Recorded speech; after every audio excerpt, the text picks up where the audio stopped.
Monsoon सत्र का आज आखिरी दिन था और ऐसे में आजसू विधायक लंबोदर महतो कुर्मी को एसटी में शामिल करने की मांग को लेकर लगातार अपनी बात रखने की कोशिश कर रहे थे। इस वक्त हमारे साथ आजसू विधायक लंबोदर महतो मौजूद है। बातचीत करेंगे कि शायद आपके सवालों का जवाब अंदर मिल गया है। आपने कहा था कि कुर्मी को एसटी में शामिल करना होगा, मुख्यमंत्री ने जो तथ्य रखा उससे आप कितने सहमत हैं? देखिए, दो तीन बातें। एक तो सरकार ने नहीं माना और सरकार ने नहीं मानने के कारण वोटिंग हुआ और वोटिंग के द्वारा मेरी कुर्मी को आदिवासी में शामिल करने की मांग को सरकार ने निरस्त कर दिया। ये सरकार की नीति और नीयत को दिखाती है कि सरकार वर्तमान सरकार झारखंड राज्य की कुर्मी जाति को अनुसूचित जनजाति में शामिल नहीं करना चाहती है।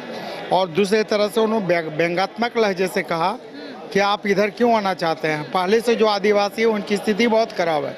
तो निश्चित रूप से उन्होंने स्वीकारा कि झारखंड राज्य में आदिवासियों की स्थिति बहुत खराब है। तो जो स्थिति खराब है, 5 साल से तो वही मुख्यमंत्री थे, 5 साल से तो उनकी सरकार उन्हीं की सरकार थी और ये आदिवासियों के पुरोधा भी है। तो निश्चित रूप से इस दुर्गति के सबसे बड़े जिम्मेवार वही है।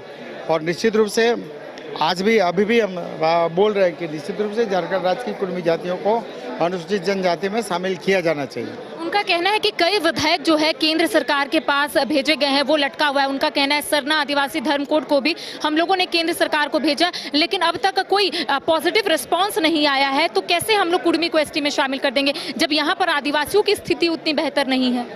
नहीं, देखिए, ये ऐसी मांग है और कोई नई मांग नहीं है। ये आप 1913 का नोटिफिकेशन देख ले, 18 से 91 में रिजले साहब का रिपोर्ट देख ले, सर्वे रिपोर्ट देख ले, 1913 का नोटिफिकेशन दे, 1931 का नोटिफिकेशन देखे तो आप कहीं न कहीं आप देखेंगे कि झारखंड के 13 ट्राइब में कुर्मी भी शामिल थे। तो आप बिना डी नोटिफाई किए कैसे हट गए? तो ये निश्चित रूप से ये बहुत ही चिंतनीय विषय है।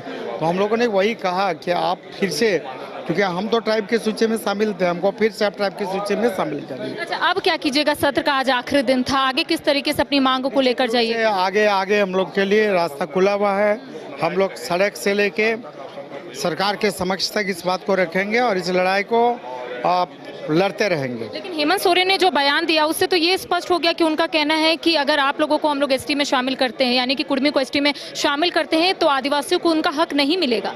देखिए, जो मुख्यमंत्री जी का ये सरकार की नीति और नीयत बिल्कुल ही स्पष्ट नहीं है। और अगर सरकार की नीति और नीयत स्पष्ट रहती तो सरकार आश्वासन कर देती कि हम यहाँ के कुर्मी जाति को अनुसूचित जनजाति में शामिल करेंगे, बल्कि मेरे मांग को पूरी तरह से निरस्त की, वोटिंग करा के इसको निरस्त करवा दिया। तो देखिए, इनका स्पष्ट रूप से कहना है कि नीति और नीयत सरकार की स्पष्ट नहीं है। अगर नीति और नीयत सरकार की स्पष्ट रहती तो आज मुख्यमंत्री हेमंत सोरेन आश्वासन देते और ये कहते कि जरूर इस दिशा में पहल करेंगे। क्योंकि आपने देखा होगा कि लंबोदर महतो लगातार कुर्मी को एसटी में शामिल करने की मांग तेज कर रहे और इनका कहना है कि अब आगे आंदोलन करेंगे और ये आंदोलन उग्र होगा जब तक इनकी मांग पूरी नहीं होती है। फिलहाल कैमरा सहयोगी राज बल्लभ के साथ करिश्मा सिन्हा, न्यूज़ 22 को रांची।